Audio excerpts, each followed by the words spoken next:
پس همسایه یعنی روز سختی به درد هم بخورن. همسایه سهم داره.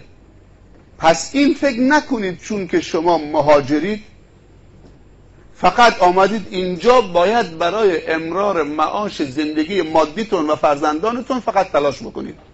مگه شما بنده خدا نیستید؟ مگه شما از کشور ابو حنیفه نیستید؟ بگید دیگه. خب میدونید ابو حنیفه کی بوده؟ مؤسس مذهب بوده. الان در دنیا 500-600 میلیون پیرو مذهبشن.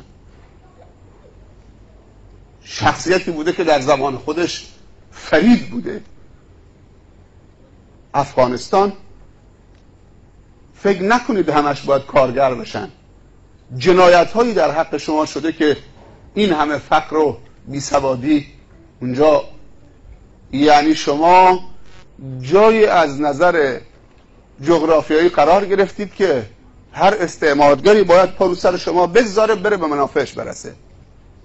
ولی در تاریخ اگر نگاه بکنید چند تا کشور استعمار فیزیکی نشدن، یعنی 2-3 تا کشور در دنیا هستن که استعمار ناپذیرن. یکی افغانستانه. بارها شده انگلیس 30,000 نیرو در افغانستان داشت، فقط 1 نفر نجات پیدا کرد. در یک زمانی 1 نفر فرار کرد، اون رفت به هند و خبر داد که کل نیرو قتل عام شدن. روس همین تجربه رو کرد، آمریکا همین تجربه رو کرده. ملتی هستن که چه؟ استعمار ناپذیرن. به زور بخواد بیاد بالاخره شاید 10 سال 20 سال 50 سال هم جنگ بکنن بیرون میره. ولی باید جهل رو برطرف بکنیم. اگر اونا رفتن بیرون به جون هم نیفتیم. باید علم و اخلاق و ارزش و محبت و صفا و صمیمیت در خودمون اونقدر تقویت بکنیم که با دشمن بیگانه می جنگیم. وقتی دشمن بیگانه نباشه دیگه احساس کمبود نکنیم که به جون هم بیفتیم. پدر به بچه 5 ساله آدامس دستش میده برو سر چهارراه بفروش. بدون 5,000 تومان به خونه برنگردی. این بچه 5 ساله حق کلاس قرآن رفتن نداره؟ این بچه 6 ساله 7 ساله 10 ساله حالا اشکال نداره در اوقات فراغت یه وقتی حالا ببرید تا بازار با خوده.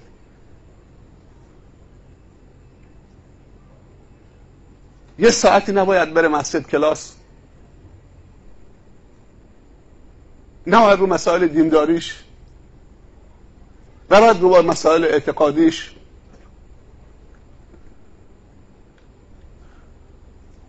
خودمون داریم راه حل پیدا میکنیم برای رفع مشکل مادیمون. باور بکنید همین بچه‌های کاتکلو میفروشن تو بازار که اکثرا مهاجرینن، نوجوانن. بعضی موقع من رد میشم اگه یکی منو دید نزدیک 30-40-50 نفر جمع میشن. اگه من یک 10 دقیقه ترمز بزنم بیستم. اینقدر علاقه دارن. بعضی به من میگن شیخ جای سخنرانی این جمعه شما هستید کجای برنامه تو ما بیایم. این خدمت دارن، دوست دارن. نباید به فکرشون باشید. به صرف این که مهاجرن باید از صبح تا شب کار بکنن تا یه لقمه بخورن و تموم شد و رفت. خیلی استعداد هست تو همشهریان ابو حنیفه رحمت الله علیه. استعداد داره میباره. استعدادی که تو شما هست هیچ جا نیست. این استعداد باید به کار گرفت هر کجا که باشید. برای بچه هاتون تلاش کنید. من اولین عروسی به این سبک در شیراز، چقدر اهل سنت تو شیراز هست؟ شاید نزدیک 30-40 هزار نفر. اولین برنامه‌ای که تو شیراز تو عروسی سالم منو دعوت کردن برادران مهاجر بودن.